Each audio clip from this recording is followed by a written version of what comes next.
Hello friends, good afternoon all of you. MRL study studio ಚಾನಲ್ಗೆ ತಮಗೆಲ್ಲರಿಗೂ ಸ್ವಾಗತಿಸುತ್ತಾ, ಇವತ್ತಿನ ತರಗತಿಯಲ್ಲಿ ದೈಹಿಕ ಶಿಕ್ಷಣ ಶಿಕ್ಷಕರ ಒಂದು ಪಠ್ಯಕ್ರಮಕ್ಕೆ ಸಂಬಂಧಪಟ್ಟಂತಹ ಗ್ರೂಪ್ ಗೇಮ್ಸ್ಗಳಲ್ಲಿ ನಾನು 18ನೇ ಗೇಮ್ಸ್ ಆದಂತಹ ಕುಸ್ತಿ ಅಥವಾ ಮಲ್ಲಯುದ್ಧ ಅಂತ ಕರಿತೀವಿ. ಈ ಒಂದು ಗೇಮ್ಸ್ ಬಗ್ಗೆ ಇವತ್ತಿನ ತರಗತಿಯನ್ನು ಮಾಡ್ತಾಯಿದ್ದೀನಿ. ನಾನು ಇಲ್ಲಿವರೆಗೆ ದೈಹಿಕ ಶಿಕ್ಷಣಕ್ಕೆ ಸಂಬಂಧಪಟ್ಟಂತಹ ಹಲವಾರು ತರಗತಿಗಳನ್ನು ನಾನು ನಮ್ಮ ಚಾನಲಲ್ಲಿ ಮಾಡಾಕಿದ್ದೀನಿ. ಅದು ಅನಾಟಮಿ ಕ್ಲಾಸಸ್ ಆಗಿರ್ಬೋದು, ಸೈಕಾಲಜಿ ಆಗಿರ್ಬೋದು, ಹಾಗೆ ದೈಹಿಕ ಶಿಕ್ಷಣದ ಇತಿಹಾಸಕ್ಕೆ ಸಂಬಂಧಪಟ್ಟಂತಹ ಕ್ಲಾಸ್ಗಳಾಗಿರ್ಬೋದು. ಪಠ್ಯಕ್ರಮ ಅಂದರೆ ದೈಹಿಕ ಶಿಕ್ಷಣ ಶಿಕ್ಷಕರ ಪಠ್ಯಪುಸ್ತಕದ ಬಗ್ಗೆ 6ರಿಂದ 8ನೇ ತರಗತಿ ಗಂಟೆ ಇದನ್ನು ಅಲ್ಲಿ 9ನೇ ತರಗತಿ ಗಂಟೆ ಕಂಪ್ಲೀಟ್ ಮಾಡಿದ್ದೀನಿ. ಈ ಎಲ್ಲ ತರಗತಿಗಳನ್ನು ನಮ್ಮ ದೈಹಿಕ ಶಿಕ್ಷಣ ಶಿಕ್ಷಕರ ಒಂದು ಪಠ್ಯಕ್ರಮಕ್ಕೆ ಸಂಬಂಧಪಟ್ಟಂಥ ತರಗತಿಗಳನ್ನು ನಾನು ಮಾಡಿ ಹಾಕಿದ್ದೀನಿ. ಯಾರೆಲ್ಲ ಇನ್ನು ನಮ್ಮ ಚಾನಲ್ ಸಬ್ಸ್ಕ್ರೈಬ್ ಮಾಡ್ಕೊಂಡಿಲ್ಲ, ಚಾನಲನ್ನು ಸಬ್ಸ್ಕ್ರೈಬ್ ಮಾಡಿಕೊಂಡು ವಿಡಿಯೋಗಳನ್ನು ವಾಚ್ ಮಾಡಿ ಅಂತ ಹೇಳ್ತಾ ಇವತ್ತಿನ ತರಗತಿಯನ್ನು ಪ್ರಾರಂಭಿಸೋಣ. ಕುಸ್ತಿ, ಅದಕ್ಕೆ ಮಲ್ಲಯುದ್ಧ ಅಂತ ಕೂಡ ನಾವು ಕರಿತೀವಿ. 64 ವಿದ್ಯೆಗಳಲ್ಲಿ ಗಂಡು ವಿದ್ಯೆ ಅಂತ ಯಾವುದು ಕರಿತೀವಿ ಅಂತಂದರೆ ನಾವು ಮಲ್ಲಯುದ್ಧವನ್ನು ಕರಿತೀವಿ. 64 ವಿದ್ಯೆಗಳಲ್ಲಿ 64 ವಿದ್ಯೆಗಳಲ್ಲಿ ಗಂಡು ವಿದ್ಯೆ ಯಾವುದು ಅಂದರೆ ಅದು ಮಲ್ಲಯುದ್ಧ. ಕೇಳ್ತಾರೆ ಇದು ಎಕ್ಸಾಮಲ್ಲಿ, ನೆನ್ಪಿಟ್ಕೋಬೇಕು. ಗಂಡು ವಿದ್ಯೆ ಅಂತೇಳಿ ಯಾವುದನ್ನು ಕರಿತೀವಿ ಅಂದರೆ ಕುಸ್ತಿ ಅಥವಾ ಮಲ್ಲಯುದ್ಧವನ್ನು ಕರಿತೀವಿ. ಗ್ರೀಕ್ ದೇಶದ ದೇವತೆಗಳಾದಂತಹ ಜ್ಯೂಸ್ ಮತ್ತು ಕ್ರೋಸೋಗಳ ನಡುವೆ ಏನು ಮಾಡ್ತಂದರೆ ಕ್ರಿಸ್ತ ಪೂರ್ವ 524ರಲ್ಲಿ ಭೂಮಿಯ ಒಡೆತನಕ್ಕಾಗಿ ಮಲ್ಲಯುದ್ಧ ಸ್ಪರ್ಧೆ ನಡೆಯಿತು ಅಂಥೇಳಿ ಏನು ಹೇಳ್ತಾರೆ ದಂತಕಥೆಗಳು ಹೇಳ್ತವೆ. ಜ್ಯೂಸ್ ಮತ್ತು ಕ್ರೋಸೋ ಎಂಬ ದೇವತೆಗಳ ಒಂದು ಮಧ್ಯದಲ್ಲಿ ಕ್ರಿಸ್ತ ಪೂರ್ವ 524ರಲ್ಲಿ ಏನು ಮಾಡ್ತಂತೆ ಭೂಮಿಯ ಒಂದು ಒಡೆತನಕ್ಕಾಗಿ ಮಲ್ಲಯುದ್ಧ ಸ್ಪರ್ಧೆ ನಡೀತು ಅಂಥೇಳಿ ಯಾವುದು ಹೇಳ್ತಾವೆ ಅಂದರೆ ದಂತಕಥೆಗಳು ಹೇಳ್ತಾವಂತೆ. ಈಜಿಪ್ಟ್ನ ಸ್ಮಾರಕಗಳಲ್ಲಿ ನೈಲ್ ನದಿಯ ದಂಡೆಯ ಮೇಲಿರುವಂತಹ ದೇವಾಲಯದ ಸುತ್ತಲೂ ಕುಸ್ತಿಪಟುಗಳ ಚಿತ್ರಗಳು ಕಂಡುಬರ್ತವೆ. ಏನು ಮಾಡ್ತವೆ? ನೈಲ್ ನದಿಯ ದಂಡೆಯ ಮೇಲಿರುವಂತಹ ದೇವಾಲಯದ ಸುತ್ತಲೂ ಕುಸ್ತಿಪಟುಗಳ ಒಂದು ಚಿತ್ರಣಗಳಲ್ಲಿ ಕಂಡುಬರ್ತವೆ. ಭಾರತದ ರಾಮಾಯಣ ಕಾಲದಲ್ಲಿ ಬರುವಂತಹ ಕಪಿಶ್ರೇಷ್ಠರಾದಂತಹ ಭಾರತದ ಒಂದು ರಾಮಾಯಣ ಏನು ನಡೆದಿರ್ತಲ್ಲ ಆ ಒಂದು ಕಾಲದಲ್ಲಿ ಕಪಿ ಶ್ರೇಷ್ಠರಾದಂತಹ ವಾಲಿ ಸುಗ್ರೀವರು ಏನಾಗಿದ್ದರು ಅಸಾಮಾನ್ಯ ಕುಸ್ತಿಪಟುಗಳಾಗಿದ್ದರು. ಯಾರು? ವಾಲಿ ಸುಗ್ರೀವರು. ಇವರು ರಾಮಾಯಣ ಒಂದು ನಡೆದಂಥ ಕಾಲದಲ್ಲಿ ಬರ್ತೈತೆ. ರಾಮನ ಭಕ್ತನಾದಂಥ ಹನುಮಂತ ಸರ್ವಶ್ರೇಷ್ಠ ಕುಸ್ತಿಪಟು ಆಗಿದ್ನು.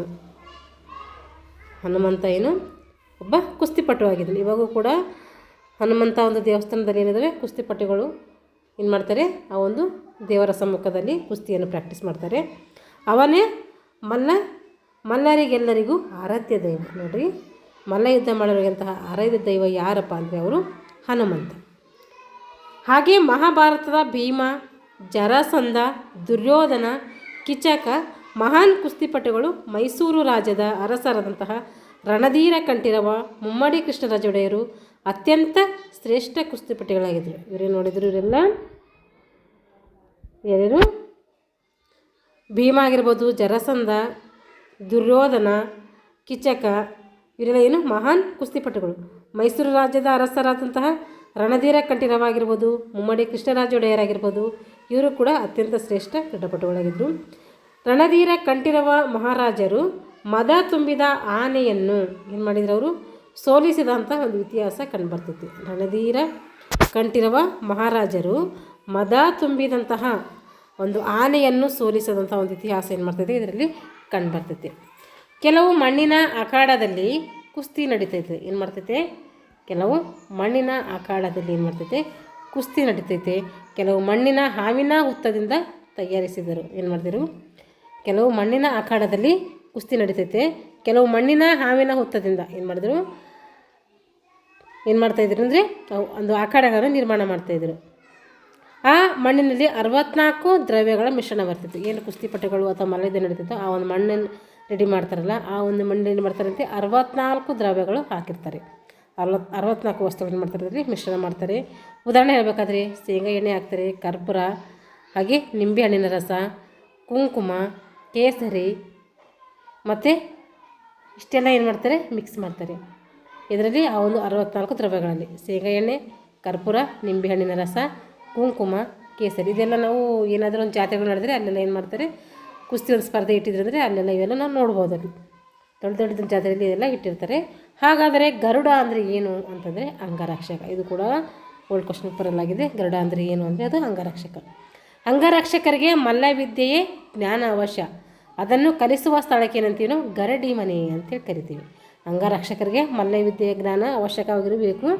ಆ ಒಂದು ಮಲ್ಲಯುದ್ಧ ಕಲಿಸ್ಬೇಕಾದ್ರೆ ನಮಗೇನು ಬೇಕು, ಗರಡಿ ಮನೆ ಬೇಕು. ಮಲ್ಲಯುದ್ಧ ಪ್ರಾಕ್ಟೀಸ್ ಮಾಡುವಂಥ ಒಂದು ಪ್ಲೇಸಿಗೆ ಏನಂತ ಕರಿತೀವಿ ಅಂದರೆ ಅದು ಗರಡಿ ಮನೆ ಅಂತೇಳಿ ಕರಿತೀವಿ.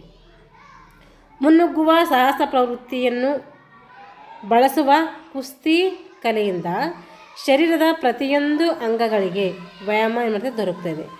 ಮುನ್ನುಗ್ಗುವ ಸಾಹಸ ಪ್ರವೃತ್ತಿಯನ್ನು ಬಳಸುವಂತಹ ಕುಸ್ತಿ ಕಲೆಯಿಂದ ಏನು ಮಾಡ್ತದೆ, ಶರೀರದ ಪ್ರತಿಯೊಂದು ಅಂಗಗಳೇನಾಗ್ತವೆ ಒಂದು ವ್ಯಾಯಾಮದಿಂದ ಆ್ಯಕ್ಟಿವ್ ಆಗಿ ಕೆಲಸ ಮಾಡಲಿಕ್ಕೆ ಸಹಾಯಕ ಆಗ್ತವೆ. ಶಕ್ತಿ, ವೇಗ, ಚಾಣಾಕ್ಷತನ, ಸಹಿಷ್ಣುತೆ, ಹೋರಾಡುವ ಮನೋವೃತ್ತಿ, ಗೆಲ್ಲಲೇಬೇಕೆಂಬ ದೃಢ ಸಂಕಲ್ಪ ಕುಸ್ತಿಯಲ್ಲಿ ಬೇಕಾಗುವಂಥ ಪ್ರಮುಖ ಅಂಶಗಳಾಗಿರ್ತವೆ. ಕುಸ್ತಿಗೆ ಬೇಕಾಗುವಂಥ ಪ್ರಮುಖ ಅಂಶಗಳೆಂದರೆ ಶಕ್ತಿ ಬೇಕು, ವೇಗ ಬೇಕು, ಚಾಣಾಕ್ಷತನ ಬೇಕು, ಕಷ್ಟ ಸಹಿಷ್ಣುತೆ ಬೇಕು, ಹೋರಾಡುವ ಮನೋವೃತ್ತಿ ಬೇಕು, ಗೆಲ್ಲಲೇಬೇಕೆಂಬ ಒಂದು ಆಸಕ್ತಿ ಬೇಕು, ದೃಢ ಸಂಕಲ್ಪ ಬೇಕು. ಈ ಎಲ್ಲ ಏನಂದರೆ ಈ ಒಂದು ಕುಸ್ತಿಗೆ ಪ್ರಮುಖವಾಗಿ ಬೇಕಾಗುವಂಥ ಅಂಶಗಳಾಗಿರ್ತವೆ. ಕುಸ್ತಿಯಲ್ಲಿ ಪ್ರತಿ ಬಾರಿಯೂ ಏನಾಗ್ತದೆ, ಸ್ಪರ್ಧೆ ಪ್ರಾರಂಭ ಆಗ್ತೈತೆ. ಕುಸ್ತಿಯಲ್ಲಿ ಪ್ರತಿ ಬಾರಿ ಏನು ಮಾಡ್ತಾರೆ ಸ್ಪರ್ಧೆಯನ್ನು ನಡೆಸ್ತಾರೆ. ಒಬ್ಬ ಇನ್ನೊಬ್ಬ ಜಟ್ಟಿಯನ್ನು ನೆಲಕ್ಕೆ ಕೆಡವಿ, ಒಬ್ಬ ಜಟ್ಟಿ ಏನು ಮಾಡ್ತಾರೆ, ಒಬ್ಬ ಕುಸ್ತಿಪಟ್ಟು ಇನ್ನೊಬ್ಬ ಕುಸ್ತಿಪಟ್ಟನ್ನು ನೆಲಕ್ಕೆ ಕೆಡವಿ ಎರಡೂ ಭುಜಗಳು ಏನು ಮಾಡಬೇಕು, ಎರಡೂ ಭುಜಗಳು ನೆಲಕ್ಕೆ ಒಮ್ಮೆಲೆ ತಾಗಿರಬೇಕು. ಅಥವಾ ಅಂಗಾತ ಸ್ಥಿತಿಯಲ್ಲಿ 5 ಸೆಕೆಂಡ್ಗಳವರೆಗೆ ತಲೆ ಹಿಡಿದಿರಬೇಕು. ಆಗ ಮಾತ್ರ ಗೆದ್ದಂತೆ. ನಾವೇನಾದರೂ ಕುಸ್ತಿಯಲ್ಲಿ ವಿನ್ ಆಗಬೇಕಾದ್ರೆ ಎದುರಾಳಿಗೆ ಏನು ಮಾಡಬೇಕಂದ್ರೆ ಎರಡು ಭುಜಗಳು ಏನು ಮಾಡಬೇಕು, ನೆಲಕ್ಕೆ ಒಮ್ಮೆಗೆ ತಾಗಬೇಕು. ಒಂದೊಮ್ಮೆ ಅಲ್ಲ, ಎರಡು ಒಟ್ಟಿಗೆ ತಾಗಬೇಕು. ಅಥವಾ ಅಂಗಾತ ಸ್ಥಿತಿಯಲ್ಲಿ ನಾವು 5 ಸೆಕೆಂಡ್ಗಳವರೆಗೆ ಏನು ಮಾಡ್ತೀವಿ, ತಲೆಯನ್ನು ಹಿಡಿದಿರಬೇಕು. ಆಗ ಏನು ಮಾಡ್ತಾನೆ, ಆ ಒಂದು ಸ್ಪರ್ಧೆ ನಾವು ಗೆದ್ದಂತೆ ಆಗ್ತೈತೆ ಈ ರೀತಿ ಮಾಡಿದಾಗ. ಈಗ ಕುಸ್ತಿಯು 3 ಬೋಟ್ಗಳನ್ನು ಅಂದರೆ 90 ಸೆಕೆಂಡ್ ಸಮಯವನ್ನು ನಿರ್ಧರಿಸಲಾಗಿದೆ. ನೋಡಲಿ, ಹೀಗೆ ಕುಸ್ತಿಯು 3 ಬೋಟ್ಗಳನ್ನು ಹೊಂದಿರ್ತೈತೆ. ಅಲ್ಲಿ 90 ಸೆಕೆಂಡ್ಸ್ ಇರ್ತೈತಿ. ಪ್ರತಿ ಬೋಟು ಮಧ್ಯೆ ಎಷ್ಟು ನಿಮಿಷ ವಿಶ್ರಾಂತಿ ಇರ್ತೈತೆ ಅಂತಂದರೆ 30 ಸೆಕೆಂಡ್ ವಿಶ್ರಾಂತಿ ಇರ್ತೈತೆ. ಅಂಕಗಳ ಆಧಾರದ ಮೇಲೆ 2 ಬೋಟುಗಳನ್ನು ಒಬ್ಬ ವ್ಯಕ್ತಿ ಗೆದ್ದರೆ, ನೋಡಲಿ, ಅಂಕಗಳ ಆಧಾರದ ಮೇಲೆ 2 ಬೋಟ್ಗಳನ್ನು ಒಬ್ಬ ವ್ಯಕ್ತಿ ಗೆದ್ದರೆ ಆಟವನ್ನು ಏನಂತೀವಿ, ವಿಜಯಾಧಿಕಾರಿ ಅಂಥೇಳಿ ನಿರ್ಧರಿಸ್ತೀವಿ. ಏನು ಮಾಡ್ತೀವಿ, ಅಂಕಗಳ ಆಧಾರದ ಮೇಲೆ 2 ಬೋಟ್ಗಳನ್ನು ಒಬ್ಬ ವ್ಯಕ್ತಿ ಗೆದ್ದರೆ ಆಟವನ್ನು ಏನಂತೀವಿ, ವಿಜಯಾಧಿಕಾರಿ ಅಂತೇಳಿ ಕರಿತೀವಿ. ಭಾರತೀಯ ಕುಸ್ತಿಯ ಪಟುಗಳಲ್ಲಿ 4 ವಿಧಗಳಿವೆ. ಭಾರತದ ಒಂದು ಕುಸ್ತಿಪಟುಗಳಲ್ಲಿ ನಾವು 4 ವಿಧಗಳನ್ನು ನೋಡ್ತೀವಿ. ಒಂದು ಭೀಮಸೇನ, ಹನುಮಂತ, ಜಾಂಬವಂತ, ಜರಾಸಂಧ. ಭೀಮಸೇನ ಏನು, ದೈಹಿಕ ಬಲವನ್ನು ಉಪಯೋಗಿಸುವಂತಹ ಪಟು ಆಗಿರ್ತಾನೆ. ಭೀಮಸೇನ ಅಂತಂದರೆ ದೈಹಿಕ ಬಲವನ್ನು ಉಪಯೋಗಿಸುವಂತಹ ಪಟುಗಳು ಏನಂತೀವಿ ನಾವು ಭೀಮಸೇನ ಅಂತೇಳಿ ಕರಿತೀವಿ. ಅಂದರೆ ಯಾವ ಒಂದು ಕುಸ್ತಿಪಟುಗಳು ದೈಹಿಕ ಬಲವನ್ನು ಉಪಯೋಗಿಸ್ತಾರೋ ಆ ಒಂದು ಕುಸ್ತಿಪಟುಗಳು ಅಂತೀವಿ ಭೀಮಸೇನ ಅಂತೇಳಿ ಕರಿತೀವಿ. ಹನುಮಂತ ಅಂದರೆ ಹೆಚ್ಚಾಗಿ ಕೈಚಳಕದ ಒಂದು ಉಪಯೋಗ ಮಾಡಿಕೊಂಡು ಏನು ಕುಸ್ತಿ ಆಡ್ತಾರೋ ಅವರಿಗೆ ಹನುಮಂತ ಅಂತೇಳಿ ಕರಿತೀವಿ. ಹನುಮಂತ ಒಂದು ಕುಸ್ತಿಪಟುಗಳು ಅಂತೇಳಿ ಕರಿತೀವಿ. ಹಾಗೆ ಜಾಂಬುವಂಥ ಕುಸ್ತಿಪಟುಗಳು ಹೆಂಗಿರ್ತಾರೆ ಅಂದರೆ ಎದುರಾಳಿಗಳ ಕೈ ಕಾಲುಗಳು ಅಲುಗಾಡಿಸಲು ಆಗದಂತೆ ಹಾಕುವಂತಹ ಒಂದು ಪಟ್ಟು, ಅವರಿಗೆ ಏನಂತೀವಿ ನಾವು ಜಾಂಬವಂತ ಅಂತೇಳಿ ವಿಧವನ್ನು ಮಾಡ್ತೀವಿ. ಹಾಗೆ ಜರಾಸಂಧ ಕುಸ್ತಿಪಟುಗಳು ಹೆಂಗಿರ್ತಾವಂದರೆ ಎದುರಾಳಿಯ ಕೈ ಕಾಲುಗಳನ್ನು ಮುರಿಯುವಂತೆ ಹಾಕುವ ಒಂದು ಏನಾಗಿರ್ತಾರೆ ಕುಸ್ತಿಪಟುಗಳಾಗಿರ್ತಾರೆ. ಅವ್ರಿಗೆ ಏನಂತೀವಿ ಜರಾಸಂಧ ಕುಸ್ತಿಪಟುಗಳು ಅಂತೇಳಿ ಕರಿತೀವಿ. ಹೀಗೆ ಭಾರತೀಯ ಕುಸ್ತಿಪಟುಗಳನ್ನು ನಾವು 4 ವಿಧಗಳಾಗಿ ಮಾಡಿದ್ದೀವಿ. ಈಗ ಅಂತಾರಾಷ್ಟ್ರೀಯ ಮಟ್ಟದ 2 ಶೈಲಿಯ ಹೆಂಗಿದಾವೆ ನೋಡಿರಿ, 2 ಶೈಲಿಯ ಕುಸ್ತಿಪಟುಗಳು. ಫ್ರೀ ಸ್ಟೈಲ್ ಶೈಲಿಯ ಕುಸ್ತಿಪಟು ಹೆಂಗಿರ್ತಾರೆ ಅಂದರೆ ಈ ಶೈಲಿಯಲ್ಲಿ ದೇಹದ ಯಾವುದೇ ಭಾಗಗಳನ್ನು ಉಪಯೋಗಿಸಿ ಕುಸ್ತಿ ಮಾಡ್ಬೋದು. ಏನು ಮಾಡ್ಬೋದು ನಾವು ಈ ಶೈಲಿಯಲ್ಲಿ, ಫ್ರೀ ಸ್ಟೈಲ್ ಶೈಲಿಯಲ್ಲಿ ದೇಹದ ಯಾವುದೇ ಭಾಗಗಳನ್ನು ಉಪಯೋಗಿಸಿ ಕುಸ್ತಿ ಮಾಡ್ಬೋದು. ಗ್ರೀಕ್ ರೋಮನ್ ಸ್ಟೈಲ್, ಇಲ್ಲಿ ಸೊಂಟದಿಂದ ಮೇಲ್ಭಾಗವನ್ನು ಮಾತ್ರ ಮುಟ್ಟಿ ಕುಸ್ತಿಪಟುಗಳನ್ನು ಹಾಕ್ಬೋದು. ನೋಡಿರಿ, ಫ್ರೀ ಗ್ರೀಕ್ ರೋಮನ್ ಸ್ಟೈಲ್ನಲ್ಲಿ ಸೊಂಟದಿಂದ ಮೇಲ್ಭಾಗವನ್ನು ಮಾತ್ರ ಮುಟ್ಟಿ ಕುಸ್ತಿಪಟುಗಳನ್ನು ಹಾಕ್ಬೋದು. ಅಂದರೆ ದೇಹದ ಒಟ್ಟು ಬಲಗಳ ಪರೀಕ್ಷೆ. ಆದರೆ ಇಲ್ಲಿ ಕಾಲುಗಳನ್ನು ಮುಟ್ಟುವ ಹಾಗಿಲ್ಲ. ನೋಡಿರಿ, ಗ್ರೀಕ್ ಇಲ್ಲಿ ಸೊಂಟದಿಂದ ಮೇಲ್ಭಾಗವನ್ನು ಮಾತ್ರ ಮುಟ್ಟಿ ಕುಸ್ತಿಪಟುಗಳನ್ನು ಮಾಡ್ತೀವಿ ನಾವು ಹಾಕ್ಬೋದು. ಇಲ್ಲಿ ಸೊಂಟದಿಂದ ಮೇಲ್ಭಾಗವನ್ನು ಮಾತ್ರ ಮುಟ್ಟಿ ಕುಸ್ತಿಪಟುಗಳನ್ನು ಹಾಕ್ತೀವಿ. ಅಂದರೆ ದೇಹದ ಒಟ್ಟು ಬಲಗಳ ಪರೀಕ್ಷೆ ಆಗಿರ್ತೈತೆ ಇಲ್ಲಿ ಗ್ರೀಕ್ ರೋಮನ್ ಸ್ಟೈಲಿಯಲ್ಲಿ. ಆದರೆ ಇಲ್ಲಿ ಕಾಲುಗಳು ಮುಟ್ಟುವ ಹಾಗಿಲ್ಲ. ಇಲ್ಲಿ ಕಾಲುಗಳು ಮುಟ್ಟಿ ನಾವು ಏನು ಮಾಡೋಂಗಿಲ್ಲ, ಕುಸ್ತಿಯನ್ನು ಆಡೋಂಗಿಲ್ಲ. ಹೀಗೆ ಅಂತಾರಾಷ್ಟ್ರೀಯ ಮಟ್ಟದಲ್ಲಿ ಯಾವ ಎರಡು ಶೈಲಿಗಳಂತೇಳಿ ನೆನ್ಪಿಟ್ಕೋಬೇಕು. ಒಂದು ಫ್ರೀ ಸ್ಟೈಲ್ ಶೈಲಿ, ಇನ್ನೊಂದು ಗ್ರೀಕ್ ರೋಮನ್ ಸ್ಟೈಲ್. ಈಗ ಕುಸ್ತಿಯ ಕ್ರೀಡಾಧಿಕಾರಿಗಳು ಎಷ್ಟಿರ್ತಾರೆ ನೋಡಿರಿ. ಒಬ್ಬ ಮ್ಯಾಟ್ ಚೇರ್ಮನ್ ಅಂತ ಇರ್ತಾನೆ, ಟೈಮ್ ಕೀಪರ್ ಇರ್ತಾರೆ, ರೆಫ್ರಿ ಇರ್ತಾರೆ, ಒಬ್ಬರು ಜಡ್ಜ್ ಇರ್ತಾರೆ. ಎಷ್ಟಿರೋದ್ರೆ 4 ಜನ ಇರ್ತಾರೆ. ಈಗ ಇಲ್ಲಿ ನೋಡ್ರಿ, ಇದು ಕುಸ್ತಿಯ ಒಂದು ಅಂಕಣ ಆಗಿರ್ತದೆ. ಇದಕ್ಕೇನಂತೀವಿ ನಾವು ಪ್ರೊಟೆಕ್ಷನ್ ಏರಿಯಾ ಅಂತೀವಿ. ಪ್ರೊಟೆಕ್ಷನ್ ಏರಿಯಾ ಇದು centre wrestling area. Centre wrestling area. Wrestling ಅಂದರೆ ಕುಸ್ತಿ ಅಂತ ಅರ್ಥ. ಇಲ್ಲಿ ನೋಡ್ರಿ, ನೋಡಿ ಇಲ್ಲಿ ಯಾರಿದ್ದಾರೆ, ಇಲ್ಲಿ ಕ್ರೀಡಾಪಟುಗಳು, ಕುಸ್ತಿಪಟುಗಳಿದ್ದಾರೆ. ಇಲ್ಲಿ ರೆಫ್ರಿ ಇದ್ದಾನೆ. ಇಲ್ಲಿ ಪಾಸಿವಿಟಿ ಝೋನ್, ಇದಕ್ಕೆ ಏನಂತೀವಿ ಪಾಸಿವಿಟಿ ಝೋನ್ ಅಂತ ಕರಿತೀವಿ. ಇಲ್ಲಿ ಏನಿದ್ದಾರೆ, ಮ್ಯಾಟ್ ಚೇರ್ಮನ್ ಇದ್ದಾರೆ. ಇಲ್ಲಿ ಜಡ್ಜ್ ಇದ್ದಾರೆ. ಇಲ್ಲಿ ಜಡ್ಜ್. ಹೀಗೆ ಏನು ಮಾಡ್ತೀವಿ ನಾವು, ಕ್ರೀಡಾಪಟುಗಳ ಒಂದು ಕುಸ್ತಿ ಒಂದು ಅಂಕಣ ಕಂಡು ಬರ್ತೈತೆ. ಇವಾಗ ಮ್ಯಾಟ್ ಹಾಸಿಗೆ. ಕುಸ್ತಿ ಆಟಕ್ಕೆ 12 ಮೀಟರ್ ಉದ್ದ ಮತ್ತು 12 ಮೀಟರ್ ಅಗಲದ ಹಾಸಿಗೆಯನ್ನು ಒದಗಿಸ್ತೀವಿ. ಎಷ್ಟಿರ್ತೈತೆ ಇದು ಮ್ಯಾಟು? 12 ಮೀಟರ್ ಉದ್ದ ಇರ್ತೈತೆ, 12 ಮೀಟರ್ ಅಗಲ ಇರ್ತೈತೆ. ಅದರಲ್ಲಿ 9 ಮೀಟರ್ ವ್ಯಾಸದ ವರ್ತುಳ ಒಂದು ಕುಸ್ತಿ ಸ್ಪರ್ಧೆಗೆ ಸೀಮಿತ ಒಂದು ಕ್ಷೇತ್ರವಿರ್ತೈತೆ. ನೋಡಿರಿ, 9 ಮೀಟರ್ ವ್ಯಾಸದ ವರ್ತುಳ ಕುಸ್ತಿ ಸ್ಪರ್ಧೆಗೆ ಸೀಮಿತ ಒಂದು ಕ್ಷೇತ್ರ ಇಲ್ಲಿ ಕಂಡುಬರ್ತೈತೆ. ಅದರ ಒಳಬದಿಗೆ 8 ಮೀಟರ್ ವ್ಯಾಸದ ವರ್ತುಳವನ್ನು ರಚಿಸಲಾಗಿದೆ. ಅದರ ಒಳಬದಿ ಏನು ಮಾಡಲಾಗಿದೆ, 8 ಮೀಟರ್ ವ್ಯಾಸದ ವರ್ತುಳವನ್ನು ಅಲ್ಲಿ ರಚಿಸಲಾಗಿರ್ತೈತೆ. ಇದನ್ನು ಹಳದಿ ಅಥವಾ ಬಿಳಿ ಬಣ್ಣದಿಂದ ಗುರುತಿಸ್ತಾರೆ. ಇದೇನು ಮಾಡ್ತಾರೆ, ಹಳದಿ ಅಥವಾ ಬಿಳಿ ಬಣ್ಣದಿಂದ ಗುರುತಿಸ್ತಾರೆ ಈ ಒಂದು ಮ್ಯಾಟನ್ನು. ಹಳದಿ ಇರ್ತದೆ, ಅಂದರೆ ಬಿಳಿ ಇರ್ತೈತೆ. ಮಧ್ಯದಲ್ಲಿ 1 ಮೀಟರ್ ವ್ಯಾಸದ ವೃತ್ತವನ್ನು ಹಾಕ್ತಾರೆ. ಮಧ್ಯದಲ್ಲಿ ಏನು ಮಾಡ್ತಾರೆ, 1 ಮೀಟರ್ ವ್ಯಾಸದ ವೃತ್ತ ಹಾಕ್ತಾರೆ. ಇದಕ್ಕೇನಂತೀವಿ ಅಂದರೆ ನಿಷ್ಕ್ರಿಯಾತ್ಮಕ ಕ್ಷೇತ್ರ ಅಂತೇಳಿ ಕರಿತೀವಿ. ಏನು ಕರಿತೀವಿ ಇದಕ್ಕೆ? ನಿಷ್ಕ್ರಿಯಾತ್ಮಕ ಕ್ಷೇತ್ರ ಅಂತೇಳಿ ಕರಿತೀವಿ. ಅಂದರೆ ಪೆಸಿವಿಟಿ ಝೋನ್ ಅಂತೇಳಿ ಕರಿತೀವಿ ಇದಕ್ಕೆ. ಇದು ಕೆಂಪು ಬಣ್ಣದಾಗಿರ್ತದೆ. ಅಲ್ಲಿ ಏನು ಮಾಡೋಂಗಿಲ್ಲ, ಯಾರೂ ಹೋಗೋಂಗಿಲ್ಲ. ಅದಕ್ಕೇನಂತೀವಿ ನಿಷ್ಕ್ರಿಯಾತ್ಮಕ ಒಂದು ಕ್ಷೇತ್ರ ಅಂತ ಕರಿತೀವಿ. ಇಲ್ಲಿ ಕೆಂಪು ಬಣ್ಣದಾಗಿರ್ತದೆ.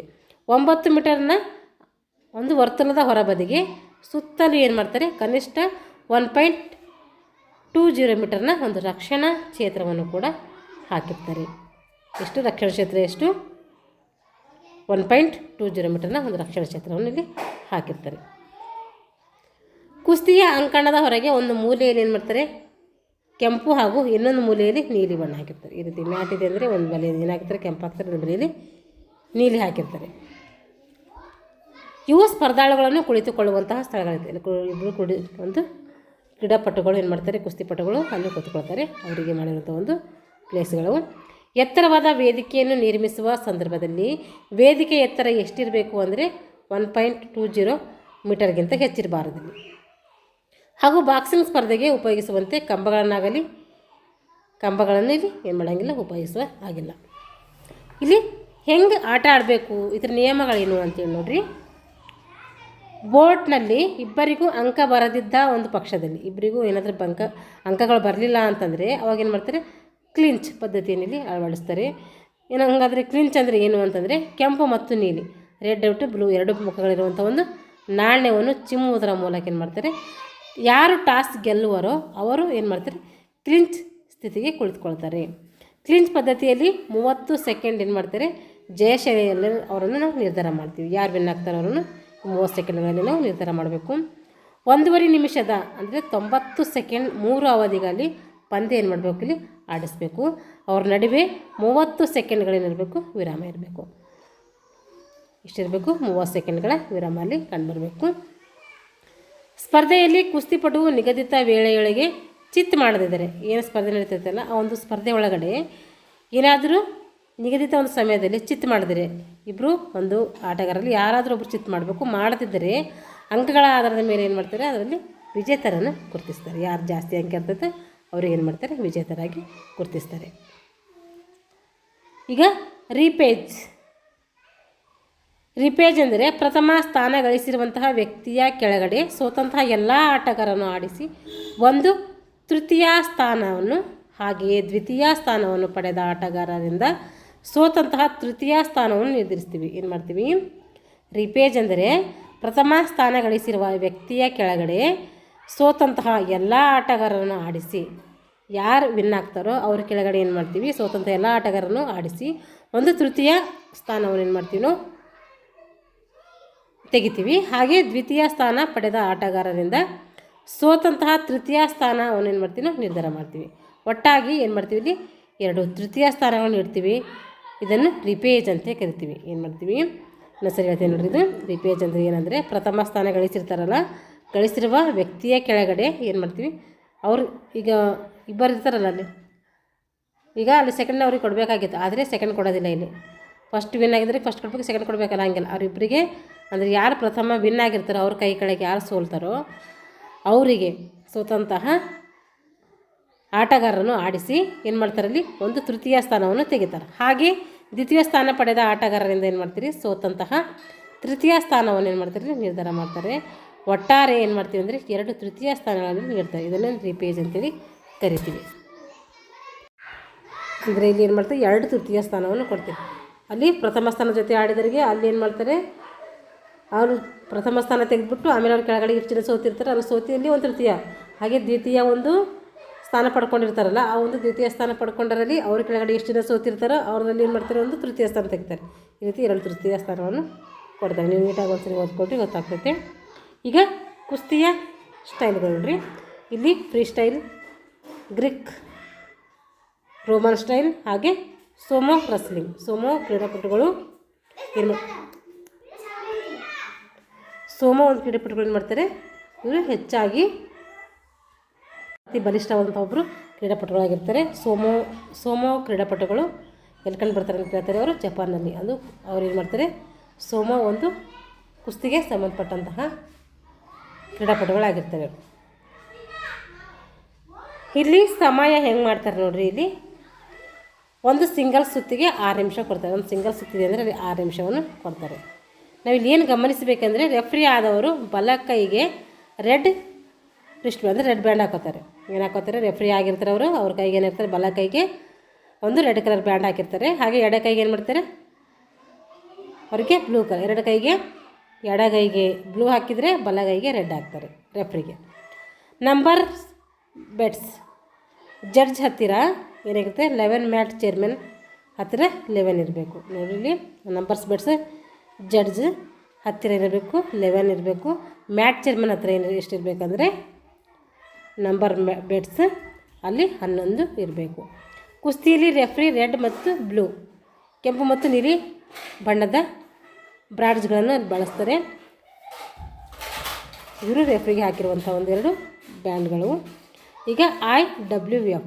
ಹಾಗಾದರೆ IWF ಏನಂದರೆ ಇಂಟರ್ನ್ಯಾಷನಲ್ ರಸ್ಲಿಂಗ್ ಫೆಡರೇಷನ್ ಅಂತೇಳಿ.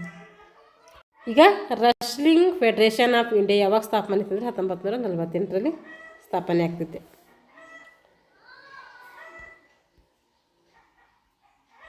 ಇದಕ್ಕೂ ಕೂಡ ಪ್ರಶ್ನೋತ್ತರಗಳು ಸ್ವಲ್ಪ ಇದ್ದಾವೆ, ಇದರಲ್ಲೇ ಮಾಡ್ತೀನಿ ನೋಡಿರಿ. ಏನು ನೋಡಿದ ವಿಷಯ ಅದ್ರ ಮೇಲೆ ಪ್ರಶ್ನೋತ್ತರಗಳು. ಮುಖ್ಯವಾದ ಪ್ರಶ್ನೆಗಳು. ಅಂತಾರಾಷ್ಟ್ರೀಯ ರಸ್ಲಿಂಗ್ ಫೆಡರೇಷನ್ ಸ್ಥಾಪನೆ ಯಾವಾಗಾಯಿತು ಅಂದರೆ 1912ರಲ್ಲಿ ಆಗ್ತೈತೆ. ಅಂತಾರಾಷ್ಟ್ರೀಯ ರಸ್ಲಿಂಗ್ ಫೆಡರೇಷನ್ ಸ್ಥಾಪನೆ ಆಗ್ತೈತೆ. ಸಾಮಾನ್ಯವಾಗಿ ಕುಸ್ತಿ ಅಥವಾ ಮಲ್ಲಯುದ್ಧ ಜರುಗುವಂಥ ಅಂಕಣಕ್ಕೆ ಏನಂತ ಕರಿತೀವಿ ನಾವು ಅಂದರೆ ಅದಕ್ಕೆ ರಿಂಗ್ ಅಂತೇಳಿ ಕರಿತೀವಿ. ಈ ಕ್ರೀಡೆಗಳ ತಂದೆ ಅಂತೇಳಿ ಕರಿತೀವಿ. 64 ವಿದ್ಯೆಗಳಲ್ಲಿ ಕುಸ್ತಿ ವಿದ್ಯೆ ಏನು? ಅದೊಂದು ಗಂಡು ವಿದ್ಯೆ. ಹಾಗಾಗಿ ಅದಕ್ಕೆ ಏನಂತೀವಿ? ಕ್ರೀಡೆಗಳ ತಂದೆ ಅಂತೇಳಿ ಕರಿತೀವಿ. ಕುಸ್ತಿಯಲ್ಲಿ ಎದುರಾಳಿ ಬೆನ್ನು ನೆಲಕ್ಕೆ ತಾಕಿದರೆ ಅದನ್ನು ಏನಂತ ಕರಿತೀವಿ ಅಂದರೆ ಚಿತ್ ಅಂತೇಳಿ ಕರಿತೀವಿ. ಇಲ್ಲಿ ಇಬ್ಬರಲ್ಲಿ ಯಾರು ಕೂಡ ಚಿತ್ ಮಾಡದಿದ್ದರೆ ಏನು ಮಾಡ್ತಾರೆ? ಅಂಕಗಳಾದ ಮೇಲೆ ವಿಜೇತರನ್ನು ಗುರುತಿಸ್ತಾರೆ. ಕುಸ್ತಿಯಲ್ಲಿ ಎಷ್ಟು ಪ್ರಕಾರದ ಸ್ಕಿಲ್ಗಳಿದ್ದಾವೆ ಅಂದರೆ 2 ಪ್ರಕಾರದ ಸ್ಕಿಲ್ಗಳಿದ್ದಾವೆ. ಕುಸ್ತಿ ಆಟಗಳ ಅಥವಾ ಮಲ್ಲಯುದ್ಧ ಆರಾಧ್ಯ ದೈವ ಯಾರು ಅಂದರೆ ಕುಸ್ತಿಪಟುಗಳು ಆರಾಧನೆ ಮಾಡುವಂಥ ದೇವರು ಯಾರು ಅಂದರೆ ಅದು ಹನುಮಂತ. ಕುಸ್ತಿ ಆಟದಲ್ಲಿ ಭಾಗವಹಿಸುವ ಕ್ರೀಡಾಪಟುಗಳ ತೂಕವನ್ನು ತೆಗೆದುಕೊಳ್ಬೇಕಾದರೆ ಎಷ್ಟು ಸಮಯ ಮುಂಚಿತವಾಗಿ ತೆಗೆದುಕೊಳ್ಬೇಕು ಅಂದರೆ 1 ಗಂಟೆ ಬಿಫೋರ್ ತಗೊಳ್ಬೇಕು. ಅವ್ರು ವೇಟ್ ಮಾಡಬೇಕಾದ್ರೆ 1 ಗಂಟೆ ಮುಂಚೆ ಮಾಡ್ಕೋಬೇಕು. ಕುಸ್ತಿ ಸ್ಪರ್ಧೆಯಲ್ಲಿ ಒಂದು ಸಿಂಗಲ್ ಸುತ್ತಿಗೆ ನಿಗದಿಪಡಿಸಿರುವ ವೇಳೆ ಎಷ್ಟಂದರೆ ಅದು 6 ನಿಮಿಷ. ಇಂಪಾರ್ಟೆಂಟ್ ಇದು. ಕುಸ್ತಿ ವರ್ತುಲದ ಮಧ್ಯದ ವ್ಯಾಸದ 1 ಮೀಟರ್ ವೃತ್ತದಲ್ಲಿ ಈ ರೀತಿಯನ್ನು ಕರಿತೀವಿ. ಅದಕ್ಕೆ ಏನಂತ ಕರಿತೀವಿ? 1 ಮೀಟರ್ ವೃತ್ತಕ್ಕೆ ಅಂದರೆ ನಿಷ್ಕ್ರಿಯಾತ್ಮಕ ಕ್ಷೇತ್ರ ಅಂತೇಳಿ ಕರಿತೀವಿ.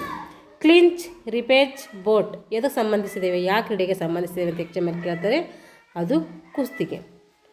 ಕುಸ್ತಿ ಸ್ಪರ್ಧೆಗೆ ಸೀಮಿತಗೊಳಿಸಿರುವಂತಹ ವಲಯದ ವೃತ್ತ ಎಷ್ಟು ಅಂದರೆ ಅದು 9 ಮೀಟರ್. ಕುಸ್ತಿ ಸ್ಪರ್ಧೆಗೆ ಸೀಮಿತಗೊಳಿಸಿರುವ ವಲಯದ ಕ್ಷೇತ್ರ ಅಥವಾ ವೃತ್ತ ವ್ಯಾಸ ಅಂದರೆ ಅದು 9 ಮೀಟರ್ ಆಗಿರ್ತದೆ.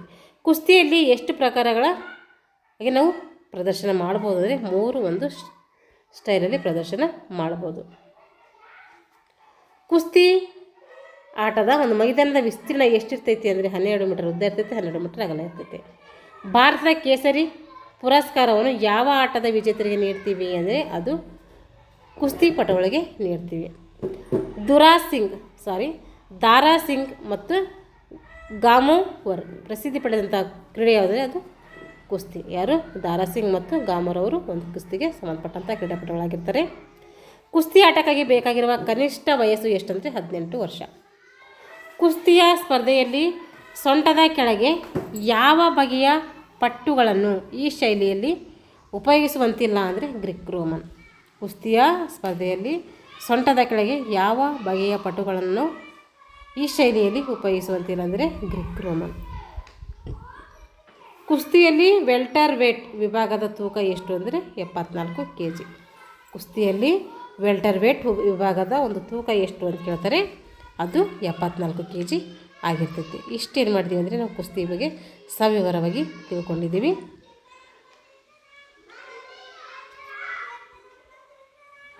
ಯಾರೆಲ್ಲ ದೈಹಿಕ ಶಿಕ್ಷಣ ಶಿಕ್ಷಕರ ಒಂದು ನೇಮಕಾತಿಗೆ ಪೂರ್ವ ಸಿದ್ಧತೆ ಮಾಡ್ಕೊಳ್ತಾ ಇದ್ದೀರೋ ಅವರು ಈ ಒಂದು ತರಗತಿಗಳನ್ನು ಬಳಸ್ಕೊಳ್ಳಿ ಅಂತ ಹೇಳ್ತಾ ಇಲ್ಲಿಗೆ ಈ ತರಗತಿಯನ್ನು ಮುಗಿಸ್ತಾ ಇದ್ದೀನಿ. ಎಲ್ಲರಿಗೂ ಧನ್ಯವಾದಗಳು.